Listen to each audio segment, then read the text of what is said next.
Hey guys, I just wanted to make a quick video about double unders real quick since we got double unders in our workout tomorrow. I want to give you a few tips and pointers on how to do double unders correctly, how to do them efficiently, and how to do them so you won't get out of breath real quickly. And also just to make sure that, if you get stuck at like 10 or 11 in a workout where there's 50 of them, obviously doing like 5 sets of 10 is going to take a lot longer than doing 2 sets of 25 or just doing 50 unbroken. So hopefully this video helps and you guys get some good tips on how to do double unders more efficiently. So first, let's talk about your jump rope, the one that you have, if it's the right one for you, and then if it's the right length.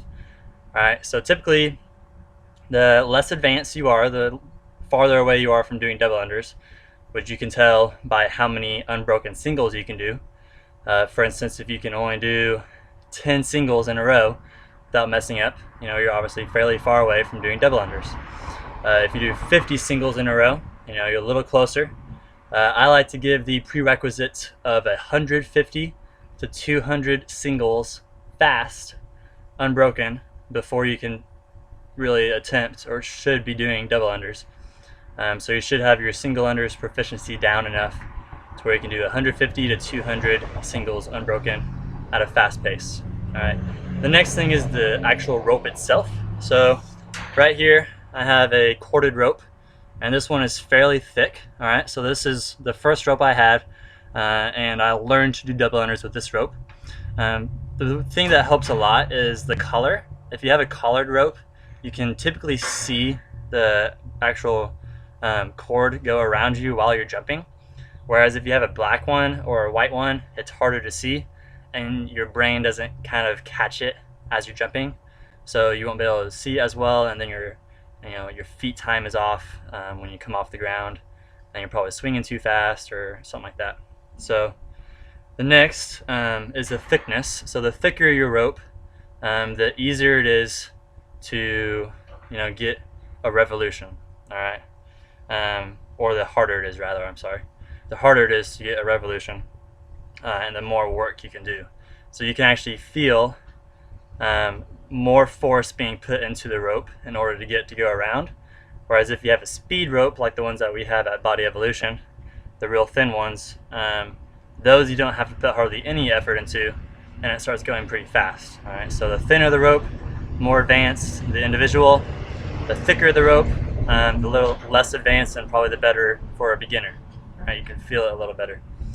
Second is the length of the rope. So how long should your rope be? That's a question I get all the time. I always answer with your foot being on the rope. You should be able to get the handles right here to be right at your nipples. All right, so my optimal length, if I come right here, my foot on the rope, and then it's right at my nipples. All right, so this is going to be a good setting for me, and the more advanced you get, the closer to your navel it can get, and the less advanced you are, the farther away it can get. Kind of just depends on your personal preference as well. So those are a lot of the main things about double unders and jump rope in itself. And then, as I've always told you guys, there's a few things that are most important for doing double unders, and one of those is how fast can your feet move and how fast can your feet get off the ground. Okay, so if you're someone who says, let's do bunny hops in a warm-up, if your bunny hops take forever for you to get off the ground, probably not going to be doing very well at double unders, because that rope has to go underneath you twice and it's moving fast. And if your feet can't get off the ground fast enough, you're going to hit your rope on your feet every time. All right, so having fast feet is going to be really important. There's a few tips that I have that if you guys want to learn a little bit more about, I can share that with you through some personal training or something like that. But having fast feet is going to be really important. The next thing is going to be your elbow positioning. Okay, so if your elbows are real flared out while you're jumping, all right, first that probably means that your rope is too long for you, because you're having to go so wide to get it to go under. And then this isn't going to be a very advantageous position for your shoulders. All right, so if I'm doing this, my shoulders are going to get a lot tired more quickly than if I'm right here and I'm keeping them tucked in and close. All right. Next thing is going to be your wrists. So I see some people who don't move their wrists at all, and then some people who over exaggerate their wrists as if they're trying to do like a wrist curl in a warm-up or something like that.